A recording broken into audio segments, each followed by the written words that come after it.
You know, after watching this episode, I feel it's about time I should upgrade things around here a little bit. That's much better.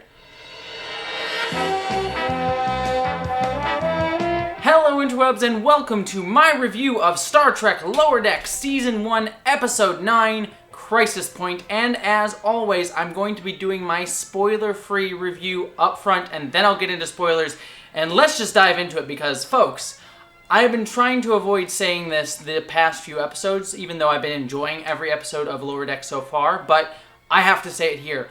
This may be my favorite episode of Star Trek Lower Decks this entire season so far, and might be one of my favorite Star Trek episodes ever. Now, I'm going to sit on that for a little bit, maybe wait a few days before I make a definitive statement, but after watching that episode, I am honestly in awe of this episode of Star Trek Lower Decks. If you watch this episode and derive not even a modicum of joy from it, I do not understand how you can have any happiness in life, because this was just a pure, Trekkie love, amazing shot of awesomeness. I'm going to trademark that phrase because it's a beautiful phrase. It's mine. I don't know why you guys listen to me. But seriously, this episode was absolutely amazing on every level. The one spoiler thing that I will say is this episode is very much a send-up of all of these Star Trek movies, like literally all of them. There are references to everything from the motion picture all the way until Star Trek Beyond.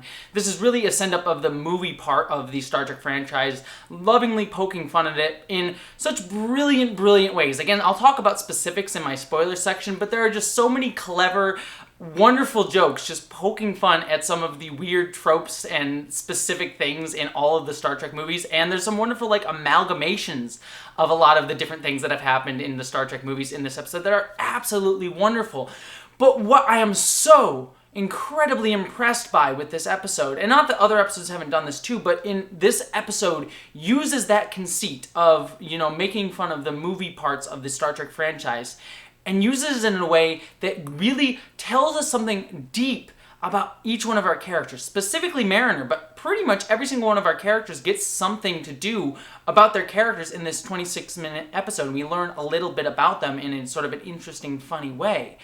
It's actually really deep. There is a scene in this episode that I was like, oh my gosh, this is one of the most revealing, deep character scenes I've seen in literally any season 1 of Star Trek, let alone many Star Trek shows in general. But this show just so clearly tells me with this episode that it knows its characters inside and out and has the confidence to tell really intriguing and ballsy stories about them and really delve into the pathos of these characters in a way that I have never seen a first season of a Star Trek show have the confidence to do, besides maybe the original series, and even then it took a little while for those characters to gel. They probably got it by the end of the season, but they definitely didn't get it within 9 episodes, let alone 9 30-minute episodes like this show has. The other thing I will say about this episode, and the last thing I'll say in my spoiler-free section about this episode, is what I really, really love about it too is this is not an episode that could have been done earlier in the season. This episode is really building off of a lot of storylines that we've seen built through these characters subtly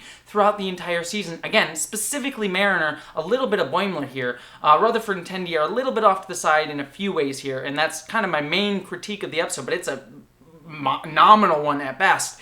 But this is building off of all that stuff, and we actually get to see some continuity in this episode of Lower Decks. There's small jokes of continuity, like references to past episodes, sort of building off jokes within itself instead of just jokes to references of previous episodes of Star Trek, which I've kind of criticized the show for relying on too heavily, but now it's referencing itself for the jokes, but it's also building off of character arcs.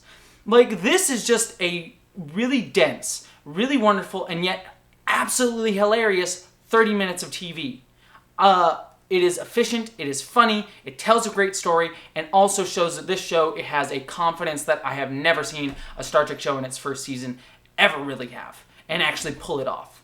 I am honestly just in awe of this episode, and that's really, if that recommendation is not enough to make you go watch it right now, I don't know what will, because I am just in love with this episode, just hands down. That's all I'll say for my spoiler-free section, though that pretty much should be everything I really need to say, and I'll get into the specific nitty-gritty of everything, but let's jump into the spoilers right now, because I am honestly just so excited to talk about this. As I said, this episode is very much a send-up of the feature film era of the Star Trek franchise. Let's talk a little bit about what happens before. I love the opening of this episode that we get where Mariner's down on the planet basically dealing with like a kind of a very funny situation where she's finally put a stop to this like horrible situation on a world that like these rats are eating lizards. A very Star Trekian kind of tropey thing. I was just thinking instantly of like the Kelpians in Star Trek Discovery with the Great Balance in season 2 of Discovery, but there have been situations similar to this throughout all of Star Trek where there's like one oppressing group and one under oppressed group, and Mariner just comes in, fixes the whole situation, and then of course her mother, the captain, beams down and is just basically like, you can't do this. You can't just come in here and mess with another culture. Very Prime Directive-y kind of stuff. I'm surprised they actually didn't say the words Prime Directive in there, but very much a Prime Directive sort of thing. And you get this wonderful clash between Captain Freeman and her daughter Mariner, and Mariner just clearly like needing therapy, and Captain Freeman sending her to therapy. And it made sense, but I also loved that Captain Freeman went up and said like, hey, look, if we give you replicators, can we deal with this situation? It wasn't Freeman just ignoring the fact that there was a problem going on here. I would have been a little bit bothered if Freeman was like, yeah, no, keep on going on eating the lizards. Like, there was an acknowledgement that there was a problem, but the way Mariner went about handling it, sort of ignoring culture instead of actually trying to deal with it within itself, and actually like not actually fixing the root of the problem, like them needing food, but actually just coming in and doing it her way. I just like that subtle acknowledgement, and you can really see that there could have been a whole episode built out of that single concept there, but they were just using it sort of a way to get to the character arc in there. But I just thought that was brilliant. You could see that worked out well, and just showed that there was multifaceted elements in even this one-off jokey situation at the top of the episode. I also loved the bird counselor just making all the fruit references and food references. Absolutely hysterical. I believe it was also Paul F. Tompkins that was voicing that bird. I might have been wrong by that, but Paul F. Tompkins is a very famous comedian, very big Trek fan. He also hosts the Star Trek podcast along with the actress who plays Mariner. So if you haven't listened to the Star Trek podcast, they've only had like 3 or 4 episodes, but I highly recommend it, especially their most recent episode was a really, really good podcast discussion that I just recommend everyone check out. One thing I forgot to mention in the opening segment, there was one joke that I thought was really clever that Mariner calls out, like, this is the 80s, we don't need mental health, or we don't have mental health problems. That's just a clever joke on so many levels, because it is the 2380s during the time that Lower Decks is set, but it also, Next Generation was made during the 80s when they kind of like had this sort of wishy-washy view on mental health. So that was like a very, very clever sort of double joke there, both within lore and outside of like knowing when Star Trek The Next Generation premiered. Then we finally get to the meat of the episode where Mariner's been forced to go through therapy and she goes to the holodeck. Mariner's on the holodeck sort of venting out her stuff with Tendi and Rutherford with Da Vinci shooting shotgun pellets. Love it. That's the kind of thing that I would be doing in the holodeck. I would just be like, yeah, let's take weird let's like play like VR games with Lincoln. I don't know. Abraham Lincoln playing VR. That's what I went with. That's what we're going with. That's where my Brian goes first. I'm on it today, people. I am on it. But anyways, Boimler comes in and wants to do a test. He's basically made an algorithm of everyone on the ship and wants to be able to use it to try and prep for an interview that he has coming up.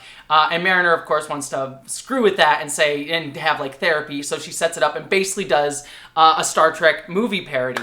And we get this wonderful sequence throughout the rest of the episode of basically a send-up of all the Star Trek movies. I could go into so many specifics of this, but I just absolutely loved so many different jokes for this. Some of the ones that I'll reference specifically, I love that they start off that they're on vacation, like Star Trek V.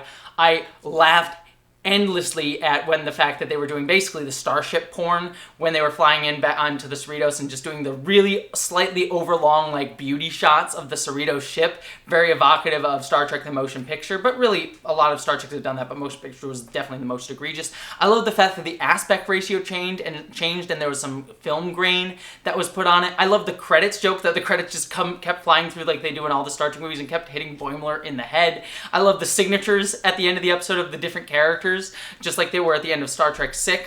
I love the fact that the Cerritos crash lands on the planet, just like in Star Trek Generations. The fact that they had, the J.J. Abrams, why am I blanking on the word, lens flares, there we go, and the like crazy warp effects that only happen in the movies, that we get like these weird crazy warp effects, especially in the J.J. Abrams movies. Those are just some of the nominal ones that I referenced, but there's so many more, but those are all hysterical, and I was just laughing my butt off at them. But I think they work really well here. I've made complaints in previous reviews of me having a lot of problems with how Lower Decks sometimes relies on just making references to past episodes, like, yeah, that time that Picard fought this guy, or Rogo Danar, and all that stuff, without really the joke kind of being there other than just the reference and leaving sort of non-Trekkies out of that sort of conversation. But here, I think a lot of the jokes are built on some of the tropes. Yes, there are some specific jokes, like the signatures at the end and things like that, but I love that this joke was sort of more metatextually calling out some of the larger tropes and things like the ship porn and all that jazz, and the lens flare, something that a lot more people know, and people will know these more because they're from the movies rather than the intricacies of the TV show. So I think it works a little bit more here than in past episodes. And again, that's not really a complaint because I've generally enjoyed the specific references to episodes all the time and finding them hilarious, but I do wonder if that sort of puts off non-Trekkies, and I think it will work a lot more here because they're a bit more grandiose and kind of fits the sort of movie era, or the fact that more people have seen the movies rather than the shows. Not that I think that Lower Deck should reference the movies more than the shows, but I just think it works a little bit more here on that level, and so that criticism of mine is sort of a little bit recessed here. Sorry if I'm talking so quickly, by the way. There's just so much to cover. I also love, like I mentioned in my spoiler-free section, that there are some references here to some continuity stuff. Like there's a joke where they run into the guy who did like the one-man show earlier in the season, and people are like, oh my gosh, your one-man show changed my life. Was absolutely wonderful. So all those jokes were wonderful. I really loved the motion picture Star Trek version send-up of this. But what I loved about this so much, as I talked about in my spoiler-free section, is that it honed in on characters. I'm going to talk about Tendi and Rutherford first because they had sort of the least to do, as they typically do, and that is my main critique, that Tendi and Rutherford, again, kind of don't have a lot to do in this episode, and I understand that Mariner and Boimler are somewhat more interesting characters, but I think that that's part of why I want to see Rutherford and Tendi have more to do, hopefully in season 2, because I doubt we're going to delve into it based on how things ended in this episode. So I'm going to start off with Tendi. Tendi, I loved the fact that Tendi got cast as sort of the Orion Marauder slave girl situation here, and that she was really kind of bothered by that fact that Mariner cast her in this role and kept referring to her by that, kind of breaking down that sort of monocultural idea that all Orions are slavers. But I like the fact that they called it out in the episode too within the universe of the show. It called it out within the universe of the show, yet never broke the show, because a lot of Orions that we have seen up until this point throughout all of Star Trek history have been slave women, have been marauders, have been part of the Orion Syndicate, things like that. So we know that a lot of their society is built around that. So to change that would break the universe. But I like that Tendi is bothered by the fact that they sort of lumped all Orions into that world. And I like the joke at the end of the episode she has is like, since 5 years ago, a lot of Orions have not been slave people. So I liked that was sort of answering a question that even I had. I'm like, Orions are part of the Federation now, things like that. I really loved that reference, and I like the sort of breaking down of the sort of monocultural idea of a lot of Star Trek races that we've sort of been seeing broken down a little bit more, especially from Star Trek Picard, breaking down the Romulan monoculture in its first season to varying degrees of success, and I like that also being called out here within the Tendi character. But again, that's really all Tendi had to do here, but I thought it was a funny little beat for her character. Rutherford gets to be like this cool badass, like half robot guy, sort of sub-boss for Mariner that we see in a lot of like Star Trek movies. Like we had Ron Perlman in Star Trek Nemesis, the Wrath of Khan, I think, had a sub guy. A lot of the villains in Nero in Star Trek 2009 had the like sub Romulan dude that worked for him. So there's a lot of like sub-boss villains in a lot of Star Trek movies, and that was sort of Rutherford's role in this. I adored that. But I love that his whole thing was he wanted to go to talk to his boss, the engineer, and tell him that he was just a really good engineer. It was so endearing. Like, I had the idea, like, when he said, I can go off and tell my boss what I really think of him here on the holodeck, and I knew he was going to be very sweet. But I was so endeared to the fact that when he went to him, it was like, you are the best engineer. And they just have this wonderful, like, bonding and connecting. And at the end, they have, like, this pseudo, like, kind of subtextually queer moment. I know Rutherford is at the very least interested in women because he's interested in Tendi, but it read very, like, you know, I'm in love with you, man, and we can find our warp core together. I know I'm LGBT, so I look for my gay subtext and everything, so I know that probably wasn't the 100% intention, but I was just, that's the sort of subtext that I got into it because I thought it was very sweet and adorable and kind of hilarious, and I know I'm overreading the gay subtext into it, but that's what I do. If you're not coming to my channel for reading into things way too much for gay subtext, I don't know what you're coming to my channel for. And I loved Boimler's whole thing, like he has this running gag for the whole episode of the fact that he just wants to learn how to suck up to the boss and brown nose to the boss, and like ask questions about like cookies and like what questions should I ask her, but it's all in this like hyper, over the top context. So I love that it was like him trying to do like a normal Star Trek episode type thing, but doing it in a movie version context. So it was just like everything was heightened. Like this would be a storyline totally in an episode, but does not totally work at all in a movie of Star Trek. So I just loved that sort of recurring gag of him. And I liked that it had this continuation at the end, getting into the continuity of the episodes that I actually forgot that Boimler did not know that Captain Freeman was Mariner's daughter. And so I love that he figures it out accidentally on the holodeck. And I was like, oh my gosh, we didn't get that. And that's actually going to have consequences going into the next episode. It'll be, as you know, I don't want to spoil too much, but there was a previous sound. There will be connections, but I think you can kind of guess that even without having seen the trailer for the next episode. But they do hint at that in that trailer. I won't say more than that. But I like that there's some continuity in there, that we could not have had that scene at the beginning of the season. It would have paid off too much, but I also like it's going to continue storylines forward into the show. And that gets me to my biggest praise for this episode is the character of Mariner. I loved Mariner kind of, again, being this amalgamation of all the different villains that we've seen in all of the Star Trek movies. There were shades of Nero, there were shades of Khan. She was like quoting Shakespeare like Chang and Khan did. She had the makeup like Nero. She had a ship like the guy from Star Trek 3, Doc Brown, whatever the Doc Brown Klingon was. She had a ship like that. And she killed her subordinates like Doc Brown. So she was just this like weird amalgamation of all the different Star Trek villains that we've had over the years in the movies. And I really loved that. And I love that she was just going over the top and like getting out her like anger and frustration. But the moment I went, oh my gosh, this is brilliant, was the moment when Mariner, hologram Mariner, the crew version of Mariner, the Mariner of how she would react because this is the algorithm based on who she is, goes and fights real Mariner as the villain. And I was literally like, this is so great because it actually allows Mariner to deal with her problems in the only person that she's willing to open up to, herself. And there's that wonderful line that she says, you've cast yourself as the villain in this story.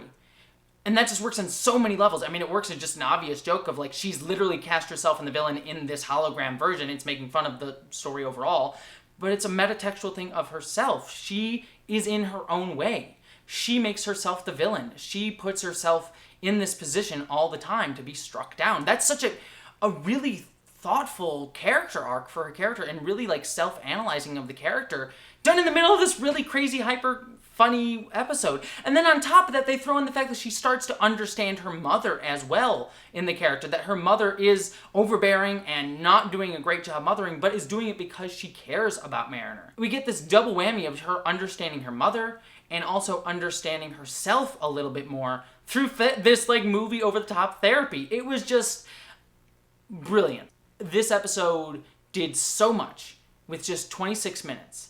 And was just such a smartly placed episode and teed things up for what I'm sure will be a great finale next week. Just the very fact that I have probably ranted longer than the episode is just shows you how much is condensed into this episode. It's funny, it's smart, it builds off of the characters, it shows confidence in the characters, it builds into a continuity that this show has built over the past 9 episodes. I bow in awe at this episode. Is it like the greatest episode of TV of all time? No, but it is definitely one of the best, definitely the best Lower Decks episode in my opinion so far.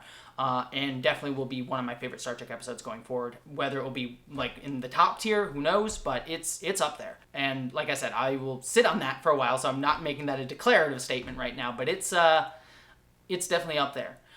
So yeah, Crisis Point. What did you all think of it? I've ranted enough. I want to hear your thoughts on this episode down in the comments below. Let's get this conversation started because I am honestly so pumped. I needed this episode so badly right now. The world is not great, but Star Trek is helping me through, so I really need it. Let's talk about it in the comments. Don't forget to subscribe to this channel for more reviews and long-winded rants about LGBTQ issues, politics, social issues, Star Trek, all that stuff's on this channel. I also have a podcast called What the Frel, which I do with Council of Geeks, where we talk about Farscape, so check that out. That's a fun time. I also have a Patreon where you can support me and get cool perks for yourself, including another podcast that I do called The Long Road, where I rewatch Star Trek Enterprise, my personal favorite Star Trek series. That's only available on my Patreon, so you can support me there to get access to that and other cool perks. But beyond all of that stuff, I just thank you for joining me. Excuse me. Ooh, I was trying to hold back a cough. That whole thing, I thought I was going to make it. I didn't. Yes, thank you so much for joining me, and I hope that you, as always, live long and prosper. Thank you so much to all of my patrons, especially Ashley Allen Bokikio, Miranda Janelle, Eli Berg-Moss, Ashlyn Solstice, Christina Dalliance, Greg Gillum, Stephen Clinard, Munir Amlani, Boyd and Mary Beth Earl, Wayne Twitchell, Ish the Mad, Buttoneer, Randy Thompson, Jemshin, Lorena Mesa, Mari Neckar, Wellington Marcus, John Steele, Michael Beam, William Stewart, Gavin Robinson, Jason Knott, Maeve, Subraxis, Tonya Trummer, Wen Dizzle-Bizzle, Gretchen Badger, Dante St. James, Polly Mina, Piston Twisted Garage, and Bree Beecher. Thank you all so much for your continued support.